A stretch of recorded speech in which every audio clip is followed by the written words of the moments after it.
All right, I think it's about time we have a quick discussion about the Asus ROG Ally, what it means for the competition, what it means for the future of handhelds, and what everyone's expectations should be for this device. I think it's been blown out of the water, the specs, the performance that we're going to be seeing. A lot of it has been, I'd like to say, manufactured. Asus did do a little bit of deceptive advertising there, saying it's double the performance, when in reality that's case by case basis. While I do have one pre-ordered and I'm very excited, I think that both sides, the Steam Deck side and the Ally side, both are getting things pretty wrong here. What the Ally is for the gaming industry isn't the end all be all. This is a stepping stone. One of very many that will hopefully lead to a seamless experience. You can play whatever you want on the go at max settings, clear resolution, best FPS. That's the end goal, right? We're trying to get something like this in a form factor like this. And each and every iteration, we're getting a little bit closer to what we want. So yes, this is, it's exciting. It's not perfect. It's not the end. So it's not the end of the world. It's not a big deal. If you have a Steam Deck, you can hold on to your Steam Deck. It's not going anywhere. It's not losing value. You can still play tons and tons of games on here. Just you can't play everything. There's a couple points I'm going to be touching on in this video. Stuff like Game Pass, anti-cheat, just Windows in general. So if that's something that you're a little interested in just hearing about and open discussion of, stick around because we'll definitely be talking about those. And when I say it's not perfect, there's a lot of things. The joysticks aren't the best joysticks. The buttons have been said to be a little sticky. This isn't the final form. This is, like I said, it's a stepping stone. There are tons of handhelds out there on the market right now that you probably haven't even heard of, that I hadn't heard of. I entered the gaming market or handheld market with the Switch, the original Switch, and then upgraded to this. Lots of Zelda games coming out, stuff that I knew I would want to play, so I got this. Just loved it. So many different games you can play on here. My library is very extensive, in my opinion, and I've had a lot of hours on here having a good time. So as far as like enjoyment and having fun, you don't need something like this to have a good time. It's all perspective. But the thing that makes the Ally stand out from something like this, or the Steam Deck stand out, this is $700. When I said there were tons of handhelds on the market that you may not have heard of, most of that's just price point. Of course they exist. It doesn't make sense for it to exist. Recently, as of today, if you watched, Apple just announced their new AR headset. Now, watching that live was really exciting. It was really cool to see all the stuff that Apple's innovating and pushing forward. The one thing I knew that they were putting off till the end was that price point. At the end of the day, that's what makes or breaks a product. Price point. The Oculus Quest, sitting at around $300 is brilliant. You hop into VR chat or whatever, it's just tons of kids.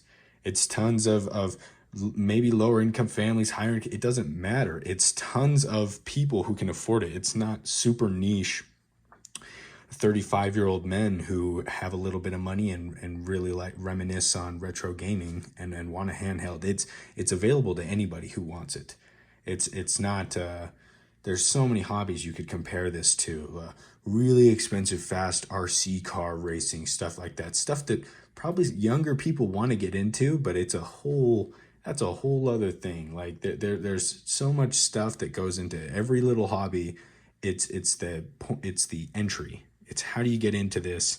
Is it cheap? Is the cheap side of it good? And will it last? I think the Steam Deck did a beautiful job. Hitting in that $300-400 price range was just killer. I know they took a loss, but they could afford it with how much money I've spent on CSGO skins. They better have been able to afford taking that loss. So it definitely made sense for them to do what they did. At the end of the day, everyone's buying games on Steam. The Steam causes sales to go up. I know I've purchased just a ton of games just to play them on the go that I wouldn't normally have gotten for here. I know that tons of other people I've spoken with online, they're the same way. So what this has done is incredible at that price point. Now, this is the $700 version with the 512 SSD, the anti-glare screen, which obviously the second that you put a screen protector on, you lose all of that. So that's kind of funny. I didn't even think about that. As soon as I got it and I put the protector on, I was like, wow, that's just really stupid, isn't it? But what the Ally does is when you're comparing this to that, it just blows it out of the water. It really doesn't matter to me what argument you make. If you're comparing this version, the $700 Steam Deck, or $650, whatever, after tax, shipping, all that, it comes really close. So if you're comparing this to the Ally, their Windows is so much better. It's that point of entry that I was kind of getting at earlier. Like what makes sense to get into if you're new to this. Not every kid, if you're coming from an Xbox, and this is kind of leaning into Game Pass a little bit. Say you're a 14, 15-year-old, you don't have a big rig. You don't have a $3,000, $4,000 gaming PC. You've got your Xbox One. You don't want a Series X for whatever reason. You want to go handheld. You used to play Game Boy games, so you're looking at the Steam Deck. Already big red flags. You don't have any Steam games. You don't have anything you can play. You've got to rebuy your whole library, essentially. If you're coming from Xbox, if you're coming from one of those platforms where, or something like, I guess Xbox is the best example because of Game Pass, so I'll probably just stick with that for now. It's very popular. There's not really anything else like it. So I guess for argument's sake, it's not the best example, but we'll go with it. If you're coming from Xbox, the Ally just makes sense. You can play, you save your progress. You can play all the games that you were playing, but you can for free, just with your Game Pass subscription. You can't do that on this. And the only reason why is because this doesn't run Windows. It has the tech. It has all that information. It has the ability to do that. It is literally just the... sorry, I had to turn that notification off there, not to bug you guys. It's just the operating system, which you can totally bypass by running an SD card, inserting that down there, running something like I did, Tiny 11. Worked great. For the most part, I made a video on that talking about my gripes about Tiny 11, how it's not sustainable for many reasons, and one of those is they just kill SD cards. And I kind of went into a little bit of detail there. If you check the comments on that video, there are other people who have had the same problem. If you go to Reddit, Windows reads and writes like crazy. It'll kill your SD card, and I mean it just won't turn on anymore. You won't be able to use it. It's done. So that's a sacrifice that you can make if you want to, but again, right back to what I was saying, the entry point. Is that something that makes sense for that consumer? No, it doesn't make sense. So what you're left with, before the Ally's even on the table, what you're left with is someone coming from a rig onto here is going to have a good time. Someone coming from an Xbox onto here with no Steam games, no nothing, no knowledge of how it all works, not going to have a great time unless they've got a little bit more. Keep in mind, they just purchased a Steam Deck. Now they have to go rebuy all the games that they want to play on the go, and find deals, wait for that, whatever. Like not everyone can just ball out and just go repurchase their whole library again, like changing from VHS to DVD. It just doesn't make sense, you know? So what they're left with is not much. They're left with $1,300, $1,000 plus. Like if you start looking at what's out there before the Ally, there really isn't much. There's cloud gaming. Now, don't get me wrong, I have done a little bit of cloud gaming here and there. I think that the Xbox, what they've done with Fortnite, I can play cloud gaming on my phone. I can play Fortnite at work if I'm bored, on the toilet, whatever. I can, like, that is insane. That is incredible. But I'm not going to lug this around just a cloud game because not everywhere has good connection. That is one of the most niche things in the world. I have no idea how cloud gaming has any merit or value for people whatsoever. Maybe like on the go is what I meant. Like, I can understand being in bed and someone's watching the TV, so you want to stream it from your Xbox to your or stream onto your little handheld in your bed. Like, I can understand the want for that, but at that point, some of those devices are $200-300. Just get a Steam Deck. At that price point, just get a Steam Deck. But now the Ally's on the table. Now we're back up to this $700 Steam Deck, and you're comparing this to that. It crushes it. It absolutely crushes it. For the newer gamer, for someone coming from the Xbox, for anyone, Windows makes sense. It just does. You have access to everything you had access to before. You don't have to have a big rig, a big computer like this. You could just be coming from a laptop. You understand how Windows works. If you're old enough to afford or be given this as a gift, it makes sense that you might have some indication on how Windows works. To watch YouTube on a computer, unless you're living in the Stone Age using Edge, you can understand how Windows works and you can navigate it. Going through here, learning how to use Linux, how to go through all of that, switch to desktop, all that stuff, just to get a launcher on here, just to use the Battle.net launcher. Diablo runs great, by the way. I'm going to be making a video on that. Quick plug. It just doesn't make sense to watch all this YouTube. For me, I love that. I love getting a device and figuring out. Now, I don't love hard modding or anything like tearing it apart, adding all like. I just like seeing what I can do to make things run better. I love that. But that's just me. I have family members, friends who also own devices like this. It's their last thing they want to do. And they bug me to death about it. And I don't blame them, because not a lot of this stuff isn't intuitive. It doesn't make sense. So if my older brother, who I like to game with, has a hard time navigating his Xbox, something like this isn't going to be super appealing. It just has to work out of the box, and you have to have access to everything. It can't be deceptive like that. It can't be, oh, I want to play Destiny with my friends, or I want to play Game Pass games. I want to play Forza because I have Game Pass and I've been paying for it for so long. Like, I just want to hop right in. You can't, and that is a big crush. It's as much as people don't want to admit it, not everyone is informed. Not the average consumer is informed on all of this. So I've had comments saying, oh, it's obviously a Linux device. It's not gonna. Is that really that obvious? Is it really? If you see ads for the Steam Deck, you see God of War games running, you see like in their trailers and ads and stuff, you see all these different console games playing. So is it that far-fetched for you to think that you could play Game Pass or you could have access to these multiplayer games that use an anti-cheat that Linux doesn't support? I don't think so. I think it's very valid that there's probably a lot of people who have purchased these and had regrets. If you check my previous videos and comments, there are a lot of people who have returned their Steam Deck for the Ally. And for just the pre-order, there was someone I was chatting with earlier. They don't even have a single thing to game on right now because they've returned their Steam Deck, and they are waiting for the Ally because of how much for them it meant to have these upgrades. What seems small, Game Pass is a big deal. It is a massive deal. You're going to have Starfield, all these big titles coming out soon that otherwise you would have to purchase on here.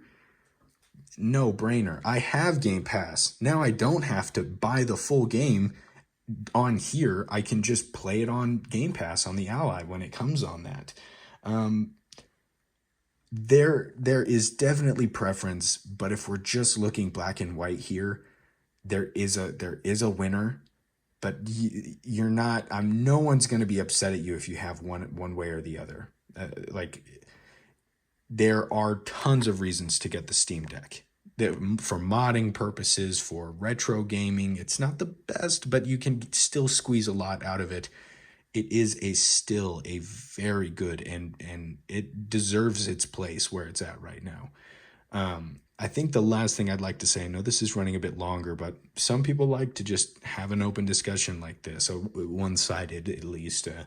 Maybe you're fighting me in your mind, but I think a lot of these content creators are a little deceptive with their reviews, with everything when it comes to the Steam Deck, the Ally. I think the first thing that you should do if you're ever watching a review, just see what their name is. I watch so many Asus ROG Ally reviews done by Steam Deck YouTubers who always had some snarky things to say, or some sly. Dude, it makes sense. Your whole channel has been built around a Steam Deck guides, tutorials, all of that. And there's this really big threat coming. Threat to your view count, to your sub count, to all of that, to maybe even your livelihood. I get that. But as to just a casual viewer, it's a little deceptive. And I wish people were a bit more upfront about everything. And you kind of did yourself dirty by becoming so niche like that. Of course, people are going to still be playing the Steam Deck in years to come. The support's going to be unrivaled. Just with how much people enjoy Linux and Steam, there's always going to be a fan base and a community built around this. And the newer Steam Decks they have to come, it's not going anywhere. But to potentially sly the competition just because it won't benefit you if you compliment it is not my favorite thing. That's a L for you, not anybody else. You're supposed to be giving them information on how to make the best purchase for themselves, not how to make yourself look the best in this situation, if that makes sense. You're not selling yourself. You're trying to help them make a decision on what product to purchase. So just be mindful in that on when you're checking reviews, when you're looking at things, just to look into be a little bit better at looking at where you're getting this information. I know that might sound ridiculous coming from someone like me, but I'm trying to be as unbiased as possible. I'm giving you my experience. I'm not paid by anyone. I'm not getting paid by YouTube. I am just telling you from experience, which you could call bias. I'm just being real with you guys on what I have done, what I've played, what I've enjoyed, what I look forward to, what I think things will be like in the future. So yeah, I really appreciate you guys so far. The love has been enormous. I think we're almost at 40 subscribers. We've been chugging along super quickly here. Just last week we were at 10. So this has been amazing, you guys. If you want to stick around, hit that like button, subscribe. There'll be tons of videos like this. The content is unlimited with this stuff. There's always people arguing back and forth, and I'm just trying to set it straight that yes, there are arguments to be had, but there isn't some clear winner. Every side needs to be looked at here. And if this was $3,000, there would be no discussion. If the Ally was $1,500, we wouldn't be here. I wouldn't be here. I wouldn't even have a channel. I wouldn't care, you know? It's now that things are getting a little spicy because someone has entered the field who has a really good chance at making things different for the future. That's a big deal to me. I thought PlayStation's new handheld was going to change things. It doesn't. It doesn't. It's the same as that, I think I can't even remember the name of it. It just doesn't matter. It's like a LG like handheld streaming device. Correct me. You guys probably know what it is. If I don't, it's white. It's like for Xbox. I don't even know what it is. It just doesn't matter. Those don't matter. This PlayStation thing, who cares? Sure, you can play it off of the PlayStation in your bed. For what we are, for what this community is, it just doesn't change things. They'll probably charge an arm and a leg for it anyways. This natively runs it, that streams it, and they'll probably cost the same anyways. You can play God of War on this on an airplane. That will sit in your bag. So it's the only reason why the conversation needs to happen is because there is a challenger who's entered the field, who's entered the arena. So I'm very glad that people are enthusiastic about this. Some are way more enthusiastic than others. Some are angry, that maybe buyer's remorse a little bit. I feel everybody's emotions here and where things are coming from. And I'm just excited, to be honest. I'm excited for June 13th to open mine up with you guys and show you what it looks like, how it feels, see if the reviews are accurate, if it's really as quiet as people are saying. I'm excited. So feel free to stick around. I appreciate everybody. This has been running on a little bit longer than I'd like, but some people like the longer videos. Thank you, and I'll see you guys probably tomorrow.